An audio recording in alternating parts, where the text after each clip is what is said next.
Quando a Lava Jato começou em março de 2014, eu estava muito mal informado sobre tudo, não só sobre a Lava Jato. Eu tinha tido um AVC em julho de 2013 e passei os meses seguintes em casas de repouso de idosos e no hospital Sara Kubitschek, em Brasília. E tanto nessas casas como no hospital, o único acesso que eu tinha à informação era o televisor na enfermaria, com o Jornal Nacional e tal, que nem sempre via, nem sempre eu estava no local, essa coisa toda. E no fim de 2013, eu vim para Curitiba, aí voltei a ter computador, e no computador tinha acesso ao Globo, ao UOL, acho que eu tinha também acesso à Globo News e acompanhava de longe a Lava Jato. Em nenhum momento eu tive qualquer expectativa boa em relação a ela. Só depois é que eu percebi qual era a verdadeira origem da Lava Jato. Mas naquela época, o que eu percebia é que estavam caçando o Lula. E a minha reação era a seguinte: nunca me passou pela cabeça, em nenhum momento me passou pela cabeça, que o Lula pudesse ser, de qualquer forma, beneficiário dos fatos que eram denunciados. Eu achava que talvez ele não tivesse experiência de controlar toda a equipe do governo, porque a presidente da República foi o primeiro cargo público que ele exerceu com função executiva. Ele tinha sido candidato várias vezes, naturalmente, e tinha sido constituinte em 87 e 88. Antes disso, só a experiência sindical dele. Bom, eu fui acompanhando de longe, né? E até me lembro que, na época, surgiram notícias de que o Sérgio Moro seria ligado ao PSDB. O meu amigo Fábio Campana, que era o jornalista mais bem informado de Curitiba, eu perguntei a ele, ele disse: não, o Moro não tem ligações com o PSDB. A mulher dele tem ligações pela Associação de Pais e Amigos Excepcionais com o senador Flávio Arnes, que é do PT. Portanto, nesse ponto, essa acusação parece que não procede. Mas na mesma hora ele me disse o seguinte: olha, esse promotor aí, o Dallagnol, sobre ele eu tenho outras informações. O Dallagnol, além de procurador, é pregador numa igreja dessas neopentecostalistas, e, além disso, é uma pessoa de perfil psiquiátrico muito discutível. Pelo que eu sei, disse o Fábio, que não era nenhum simpatizante do PT, ao contrário, ele é insuspeito porque é um antipetista por definição. Ele disse: olha, esse Dallagnol aí não faria feio em nenhum hospício do mundo. Aí já deu para perceber, eu comecei a prestar atenção nos procedimentos. E fiquei assustado, fiquei escandalizado. Já em 2016, em março de 2016, quando houve a condução coercitiva do Lula.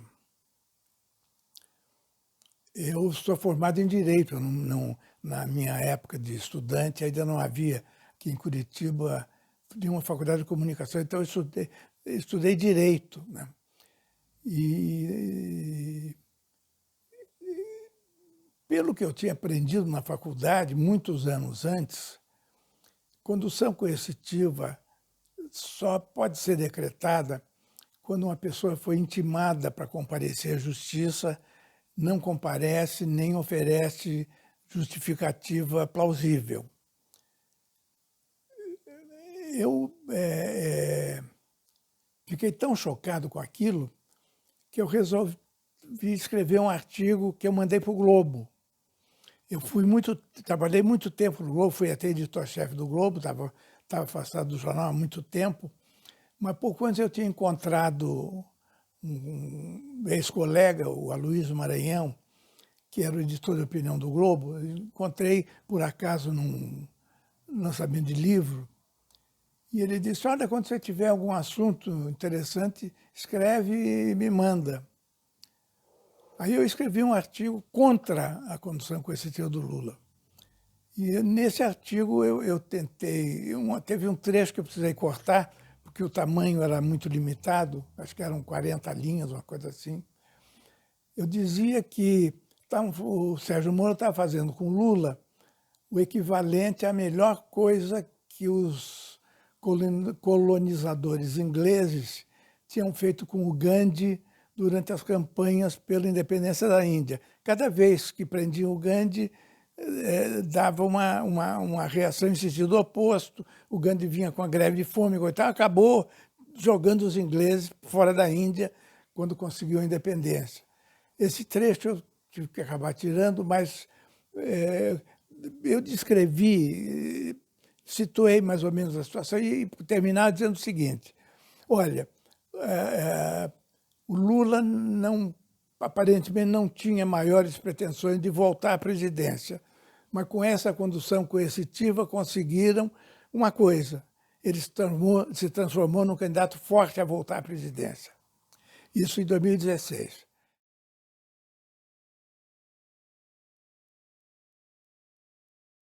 Foi decretado, eu acredito que numa sexta-feira, e o fim de semana inteiro foi ocupado pela Globo News com a expectativa sobre a prisão dele.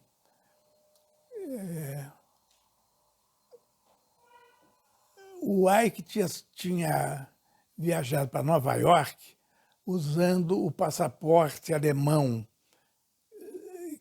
do qual ele era portador, porque a mãe dele era alemã. Ele podia tranquilamente pegar um avião em Nova York e ir para a Alemanha, que não o extraditaria. A Alemanha não extradita cidadãos alemães, a não ser por motivos muito fortes. Por exemplo, o sujeito é pedófilo, traficante de droga. O Ike, de maneira nenhuma, seria extraditado. Ele resolveu voltar para o Brasil. Aí eu pensei, bom, chegando lá vão dispensar a prisão, porque é uma demonstração de boa-fé que ele está dando, né? Até grandes bilionários às vezes dão demonstrações de boa-fé. Pensava assim. E, ao contrário, o que aconteceu foi a prisão dele, um espetáculo hollywoodiano. Um helicóptero da Globo News acompanhou o carro em que a Polícia Federal levou o Ike do Galeão até o presídio de Benfica, que era uma espécie de entreposto de preso. Ele foi primeiro a Benfica para depois lá decidirem que presídio ele ficaria. E ele chegou em Benfica com a roupa e a aparência que ele tinha ao embarcar em Nova York. Quando ele saiu de Benfica, ele estava com o cabelo tosado, cabelo não, a peruca. Tipo, foi até um episódio engraçado, porque iam lá em Benfica iam passar a máquina de cortar na peruca do Ike, que devia ser uma peruca high-tech, da melhor peruca do mundo, né? Parece que ele avisou, olha, eu tiro a peruca, não precisa... Eu achei aquilo impróprio, achei um escândalo, né? Os jornais já detalhavam como é que era a cela em que ele ia ficar, Era uma cela coletiva, não tinha chuveiro, a água vertia da ponta de um cano, não tinha privada, tinha um buraco no chão, né? Eu disse, mas isso não é para cumprir uma ordem judicial, isso é para humilhar, é para pisar em cima, né? E ele, de fato, saiu do presídio de Benfica, já tosado, com um uniforme de presidiário, era uma camiseta, uma calça jeans e de sandália havaiana, né? Aí, na mesma hora, eu comecei a escrever o que eu estava vendo pela televisão e lendo pelos jornais. E isso virou o que, na primeira edição do livro, foi o primeiro capítulo, a coisa do Ike. E me surgiam, né, ao acompanhar aquilo tudo e estar escrevendo, me surgiam associações de ideias. Eu me lembrei, por exemplo, que esse negócio de tosar o cabelo das pessoas acontecia nos campos de concentração nazista. Os judeus, que eram levados para os campos de concentração, tinham o cabelo raspado, o que aconteceu com Ike. Eu me lembrei também de que, com isso era uma maneira de estigmatizar a pessoa. Não era de cumprir aquela ordem judicial que era simplesmente de prender, para ele não prejudicar a prova, não fugir, não tinha cabimento ele pensar em fugir depois de não ter ido como homem livre de Nova York para a Alemanha, né? Então eu comecei a escrever, vieram associações de ideias, né? Além dos campos de concentração, eu me lembrei que sempre você acaba dando uma rasteira nesses perseguidores tão extremados. Eu me lembrei, até escrevi, isso figurou no livro, não sei se continua figurando na edição seguinte, que quando o Hitler invadiu a Europa, a parte ocidental da Europa, um dos países invadidos foi a Dinamarca. E ele deu ordem para que na Dinamarca os judeus que viviam em liberdade fossem obrigados a andar com aquela estrela de Davi colada na lapela da roupa. E eu me lembrei, coisa que eu tinha lido, que foi um episódio que na época me marcou muito, eu achei uma coisa genial que aconteceu. Quando houve a ordem do Hitler para os judeus todos da Dinamarca usarem a estrela de Davi, o rei mandou um dos auxiliares dele, um dos conselheiros dele, avisar o general nazista, de, olha, Sua Majestade pede para avisar que se essa ordem for posta em prática, ele próprio, o rei, vai usar na roupa dele a estrela de Davi. Era uma forma de resistência muito inteligente e emocionante. Eu escrevi. O Nilo Batista, ex-governador do Rio, meu amigo, meu companheiro de luta no PDT junto com o Brizola, o Nilo é um dos maiores criminalistas brasileiros, né? Eu liguei para o escritório dele, marquei, fui lá e expus as minhas dúvidas sobre o caso do Ike. Ele concordou comigo, ele disse, olha, a tua interpretação sobre a condução coercitiva permanece em vigor, isso foi uma arbitrariedade. E aí quem participou da conversa foi um sócio dele do escritório, Rafael Borges, que achou no computador decisões do STJ e do próprio Supremo dizendo que a prisão se torna dispensável quando a pessoa se apresenta ou mostra boa-fé. Quer dizer, o Supremo já tinha decidido, antes do fato, que aquela a prisão do Hayek era tão ilegal quanto tinha sido no ano anterior a condução coercitiva do Lula. Aí eu vi, olha, esse negócio é muito mais assustador do que parecia até agora. Já era assustador no caso do Lula e fica mais assustador no caso do Hayek.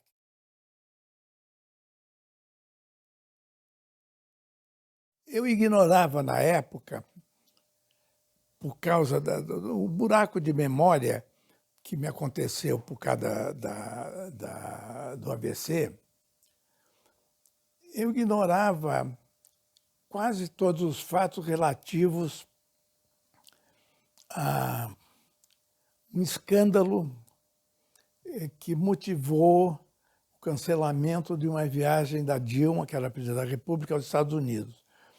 Foi a espionagem da NSA, a National Security Agency do governo americano, tanto em relação a Dilma, que eles chegaram até a conseguir no prontuário médico do caso de câncer que ela tinha tido anos antes, e espionaram a Petrobras.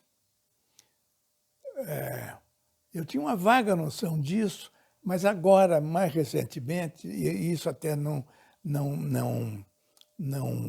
figura no livro da Lava Jato, no livro As Duas Guerras da Lava Jato contra Lula, figura no livro que eu estou terminando de escrever agora, que é a História da Petrobras. Escrevendo agora a História da Petrobras, é que eu fui pesquisar isso e verifiquei que em 2013 teve a espionagem americana na Petrobras. Em 2014 começou a Lava Jato. Eu não pude ir muito longe nessa pesquisa, porque não sei se desde o governo Temer, mas no governo Bolsonaro, os arquivos da Petrobras estão praticamente fechados. Se a gente entra no site da Petrobras, tem muito pouca coisa, né?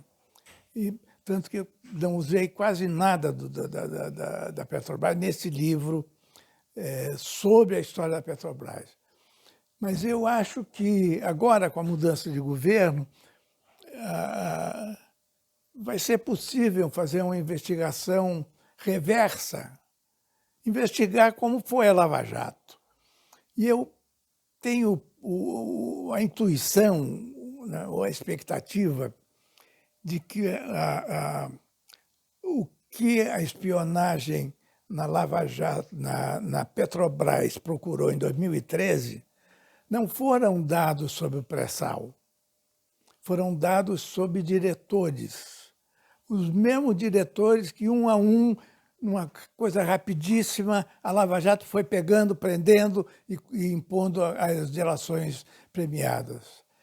Eu faço questão de dizer isso nesse depoimento, porque eu acho até uma sugestão ao Museu da Lava Jato investigar a Lava Jato, né? Não com intuito punitivo, mas para que não aconteça de novo. Foi uma frase que eu ouvi de um deputado judeu, Alberto Goldman, na época da ditadura militar, ele falando numa CPI da Câmara dos Deputados. Estava investigando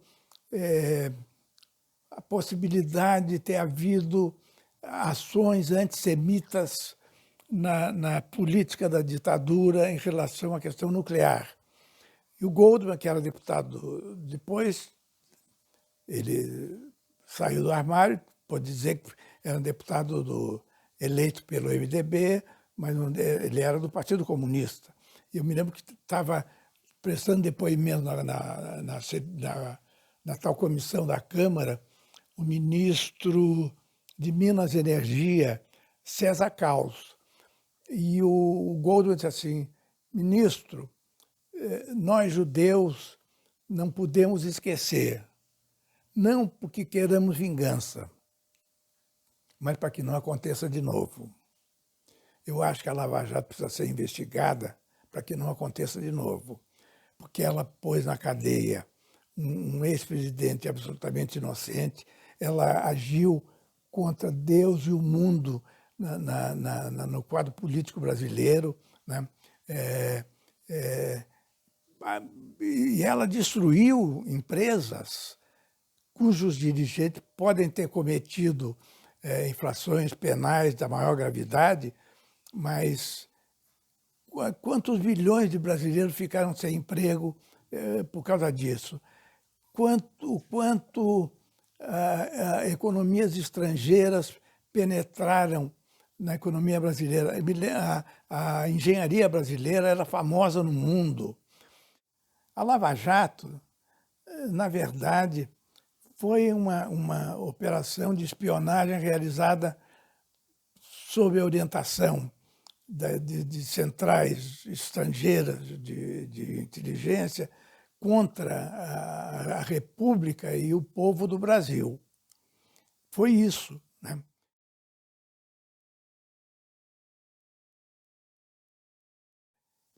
É inacreditável como isso pôde acontecer.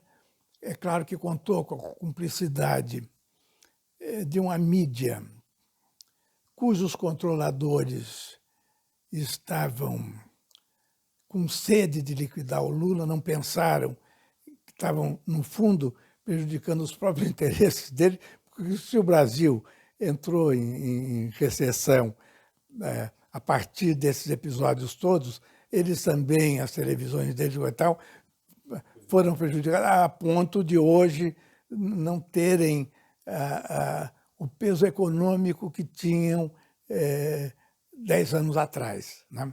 Isso tudo foi uma grande conspiração que ajudou a promover o impeachment da Dilma, com a prisão do Lula, ajudou a eleição do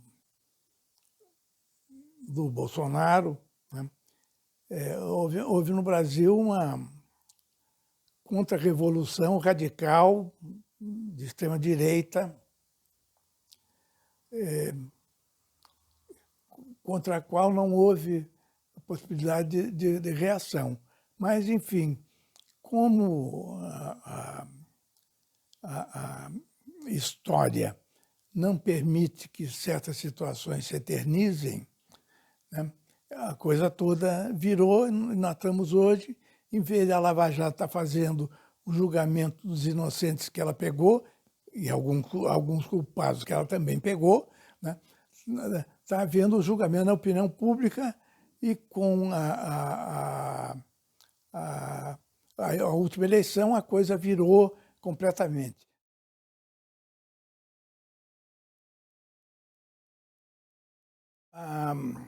A tentativa de acabar com Lula é muito anterior à Lava Jato, né?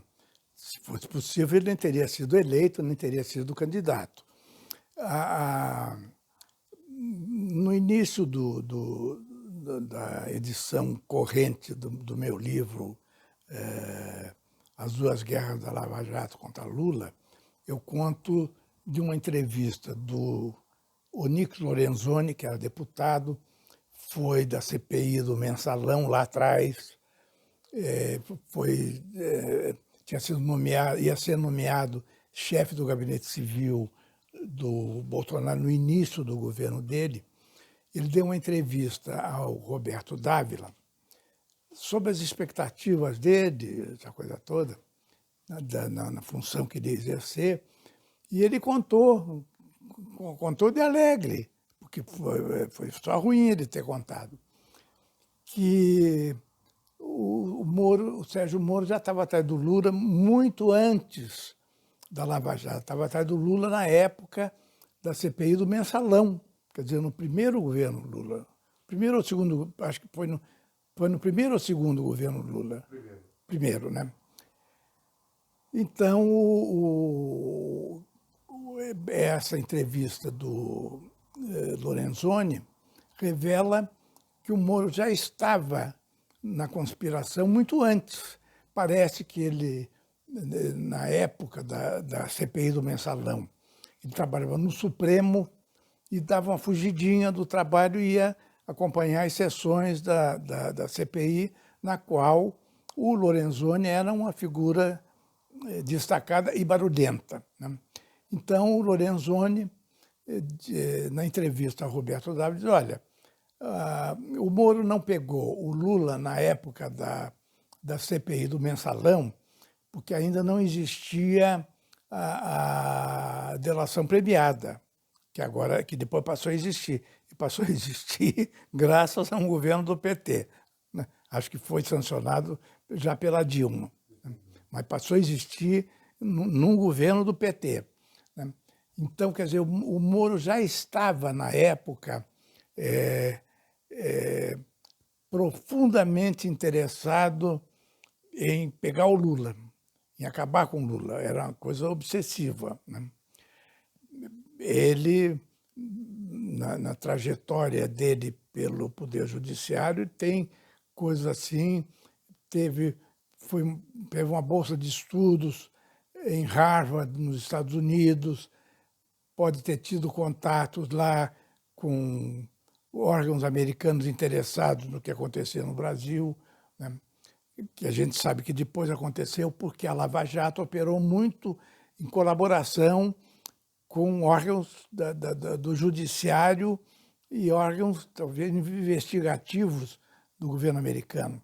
É inevitável, nesses casos, um certo envolvimento com a CIA e até com outros órgãos de inteligência do governo americano. Então, essa coisa vinha lá de trás, né? E o que o Lorenzoni diz da entrevista, numa entrevista ao programa do Roberto Dávila na Globo News, né, diz sem pedir reserva nenhuma, é que o Moro já estava, lá na época do Mensalão, já estava atrás do Lula, coisa que ele conseguiu já depois no governo da Dilma, né? E acabou ele pondo o Lula na cadeia por Lula não poder ser candidato contra o Bolsonaro, por acaso. O Bolsonaro foi presidente por acaso, né? A verdade é que aquela direita mais bem comportada, né, não conseguiu avançar naquele processo todo. E o Bolsonaro, com os desmandos verbais dele, aquela coisa toda, acabou sendo o candidato inevitável, né?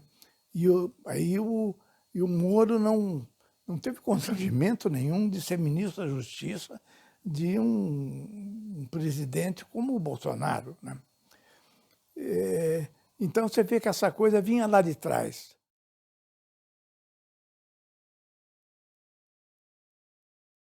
Todo esse empenho contra o Lula se torna mais intransigente, né, à medida que a Petrobras vai avançando nas suas descobertas de petróleo, à medida que surge o pré-sal, né? É claro que um país como o Brasil descobrir uma reserva de petróleo dessa magnitude, né, desperta duas reações. Primeira, que não pode deixar um país do terceiro mundo operacionalizar uma fonte de energia como essa, num momento em que o mundo inteiro está lutando pelo controle das reservas de petróleo. Isso é uma coisa. Não pode deixar o Brasil avançar nisso. Segundo, não pode deixar um governo como o do Lula, não pode deixar que permaneçam no poder ou que cheguem ao poder governo como o do Lula. O governo da Dilma foi afastado pelo impeachment. O impeachment que hoje todo mundo acha ridículo. Então, quer dizer, tiraram a Dilma para poder se apoderar do pré-sal. Foi esse o objetivo. Botaram o Lula na cadeia para impedir que ele fosse candidato a presidente, porque ele derrotaria qualquer outro candidato, como agora foi o vencedor inquestionável, né?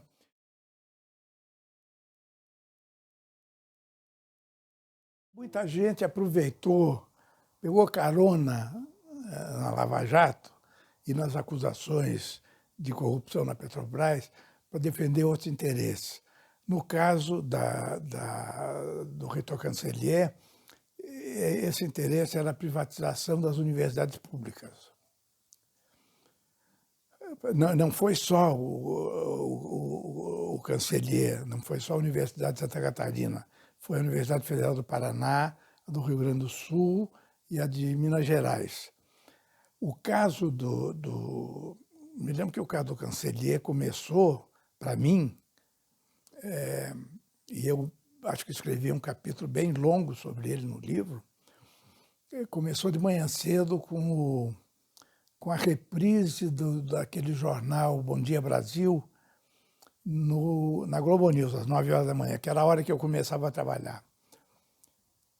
E eu me lembro do tom de escândalo que a coisa foi dada. Escândalo, a apresentadora do jornal dizia, escândalo na Universidade de Santa Catarina, não sei quantos milhões, 800 milhões, não sei o quê, preso, reitor, blá, blá. O Cancellier foi preso sob a acusação de dificultar investigações sobre casos que teriam ocorrido antes dele ser reitor. É engraçado que não foram procurar o reitor da época em que os casos aconteceram, foram em cima do Cancellier, até por causa das ligações políticas dele, né? Ele era um homem de esquerda.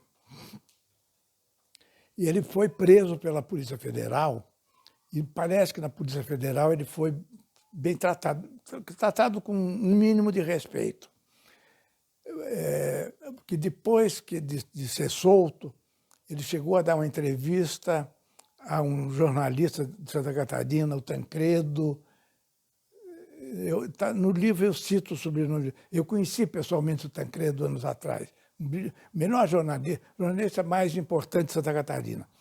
E nessa entrevista ao Tancredo, o Cancellier diz que na Polícia Federal foi tratado com correção. Mas as outras, depois, ele não fala. Ele ficou traumatizado. Ele foi, não se sabe por ordem de quem, levado para um presídio estadual de segurança máxima. Aconteceu uma coisa que foi denunciada por um amigo dele, o desembargador Lédio Andrade, que era professor da universidade e era também desembargador. Eu fui buscar informações sobre o que o professor Lédio tinha dito ou tinha feito, porque eu fiquei muito chocado com o discurso que ele fez no velório do Cancellier, que foi num grande auditório da universidade lá. O desembargador diz assim, descreveu o que quis descrever e terminou dizendo assim: como professor dessa universidade, eu tenho orgulho. Como desembargador, eu tenho vergonha.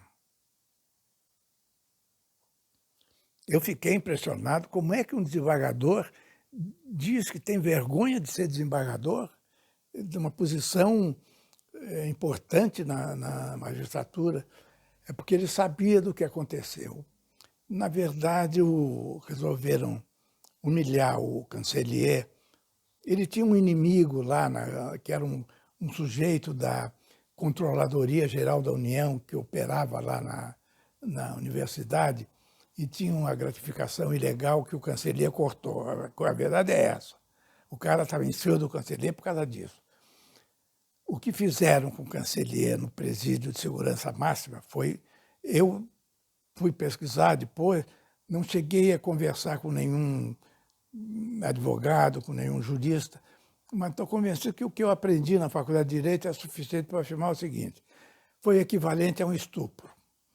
Fizeram no Cancellier uma tal de vistoria anal que costumam fazer com acusados de tráfico de droga, porque é comum ocultarem uma coisa que chama sacolé. No Rio tinha uma coisa chamada sacolé, que era o sorvete que vinha dentro de um plástico. Então, esse tipo de plástico que se usava para sorvete era usado por traficante para acondicionar cocaína ou outra droga, e eles ocultavam no ânus, supondo que não seria descoberto, e que depois, na prisão, utilizariam essa droga. Então, fizeram isso com o Cancelier, né? O trauma dele foi de tal ordem que ele saiu da prisão, ainda deu entrevista para o Tancredo, conviveu com outras pessoas e, afinal, se suicidou. Ele se jogou do 7º andar, naquele vazio que alguns shoppings têm, ele se jogou do 7º andar, né? Talvez com o trauma daquela situação toda. Eu pensei assim, como é que num país como o Brasil podem deixar acontecer uma coisa dessa? Podem deixar acontecer, né? Todo mundo comportadinho, defendendo a lei contra a corrupção e coisa e tal, e um professor universitário, reitor da universidade, eleito pelos seus colegas, é submetido a uma coisa dessa. Então, a Lava Jato começou com a intenção ostensiva de botar o Lula na cadeia, com a intenção oculta de acabar com a Petrobras, né? E descambou num negócio como esse do suicídio de um reitor cuja universidade era a que melhor cumpria os preceitos de fiscalização, controladoria, essa coisa toda. Era a universidade mais limpa do Brasil, se é que se pode usar uma metáfora como essa.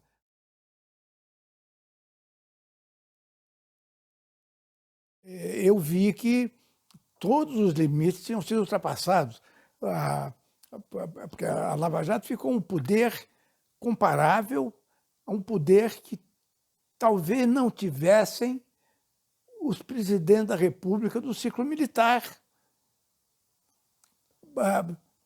Um procurador-geral pediu a prisão do Sarney, ex-presidente da República. Tentaram a prisão também do Aécio Neves, candidato à presidência da República. Prenderam o Temer, ex-presidente da República. Prenderam o Lula, um ex-presidente que saiu com 84% da votação e que, se fosse candidato, seria com certeza eleito para um 3º mandato. Quer dizer, em matéria de subversão, a Lava Jato foi campeoníssima, né? O governo Jango, em 64, foi derrubado sob a acusação de que estava praticando atos subversivos. A Lava Jato anulou todos os poderes da República. Ninguém podia ousar qualquer coisa que fosse contra a Lava Jato. Tanto que, por exemplo, no próprio Supremo Tribunal, aos poucos é que foi se consolidando a possibilidade de contestar uma coisa ou outra.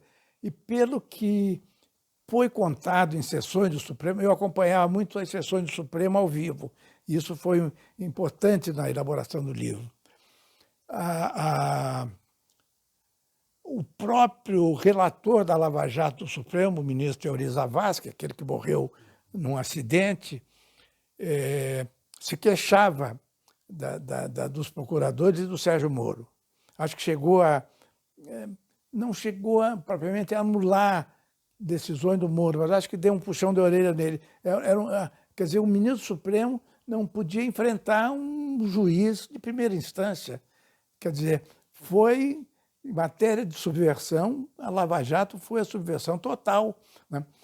E eu me lembro que, no caso da condução coercitiva do Lula, o Dallagnol, um dia fizeram uma pergunta qualquer, ele disse assim, mas já houve 119 casos e ninguém reclamou, agora quer reclamar por quê?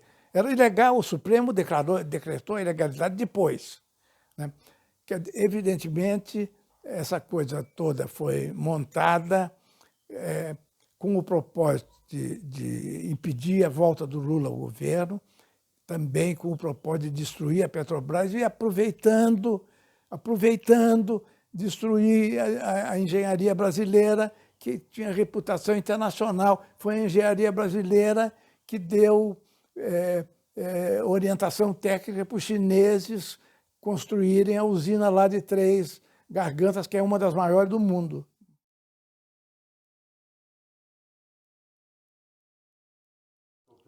Olha, nós tivemos a época dos golpes militares, 64. Né? Depois a coisa mudou e no mundo inteiro a experiência que estava sendo tentada era a experiência do lawfare. Você, por meios legais, conseguia uma coisa ou outra. Vamos dizer, nos Estados Unidos já tinha havido o caso do impeachment do Nixon, lá atrás. Quer dizer, o Nixon, de fato, tinha cometido crime de responsabilidade e o Congresso decidiu afastá-lo. Né? Então, o que se buscou era substituir o golpe militar pelo golpe judicial. Quer dizer, em alguns casos com razão, em outros sem razão nenhuma. Eu não sei, o modelo inspirador da Lava Jato passa por ser aquela operação Mãos Limpas na Itália. Eu não sei que medida aquilo era verdade ou não. Agora, a Lava Jato, como é que operou? Aproveitou a legislação deixada pelos governos do Lula e da Dilma, a delação premiada, e trabalhou da mesma forma que o DOI-CODE trabalhava na ditadura militar. O DOI-CODE era violência física contra a pessoa, era tortura física. Na Lava Jato era tortura psicológica. Né? Eu acho que a comparação que se pode fazer é essa.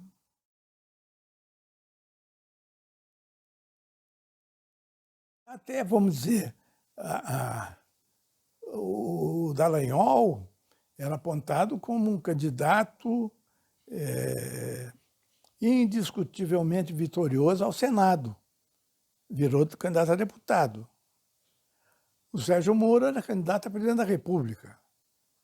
Virou senador, por manobras, né?